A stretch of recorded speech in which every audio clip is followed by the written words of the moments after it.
Pour qu'un homme s'éveille à la liberté et à la paix de l'esprit, il faut certes qu'il se répande au sens vrai du mot, c'est-à-dire qu'il comprenne que ses expériences sont le résultat de son pensée habituelle. C'est alors qu'il découvrira la vérité, qu'il affranchira. Pensez-vous que ces Galiléens fussent de plus grands pécheurs que les autres Galiléens parce qu'ils ont enduré ce supplice? Non, vous dis-je, mais si vous ne vous répentez, si vous périrez tous de même. Croyez-vous aussi que les 18 personnes sur qui la tour est tombée à Siloé et qu'elle a tué fussent plus coupables que les autres habitants de Jérusalem? Non, vous dis-je, mais si vous ne vous répentez, vous périrez tous de même. Luc 13, 1, 5. En lisant ce passage, vous voyez que les disciples, en étant encore à l'antique croyance superstitieuse selon laquelle Dieu avait puni ces hommes en faisant tomber sur eux cette tour, que c'était en quelque sorte la tribulation de leur péché. De nos jours, certains diraient que c'était leur karma, ce qui n'est qu'un autre terme modernisé pour désigner la croyance au diable, aux forces démoniaques. Le mot karma signifie loi d'action et de réaction. L'action, c'est la pensée. La réaction, c'est la réponse qu'obtient la pensée. Mentalement parlant, c'est semer et moissonner.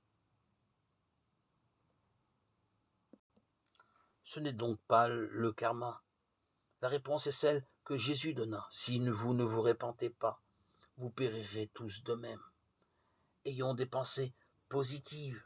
Sachons l'obscurité, les pensées tristes, de désespoir, négatives, qui obscurcissent nos visions et nous amènent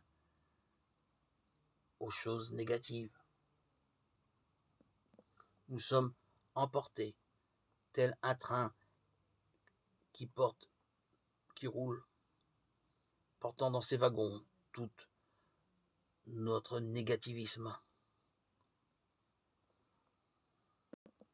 Arrêtons ce train portant des choses négatives. Stoppons-le et déchargeons tous ces wagons qui polluent notre existence. Allégeons-le de pensées belles, joyeuses, agréables, qui donnent le désir d'avancer, d'aller de l'avant. Remplissons ces wagons de versets bibliques,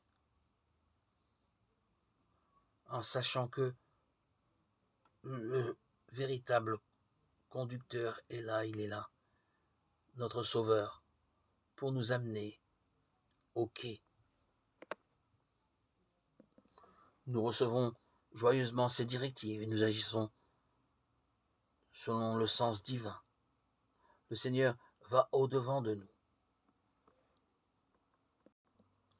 Écoutons cette voix intérieure qui nous appelle et qu'on appelle l'Esprit Saint. Soyons à son écoute pour rester unis à notre Seigneur. En ayant la pensée juste, la sagesse intérieure nous indique l'action juste. Dans toutes ces voies, nous le suivons. Gardons l'habitude de la prière.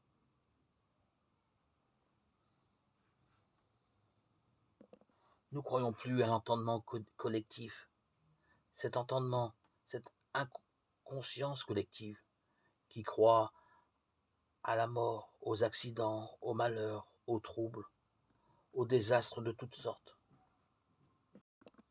Élevons-nous au-dessus d'elle par la prière et par la pensée constructive qui nous édifie, par la Bible en particulier, l'Évangile qui nous sauve, la parole.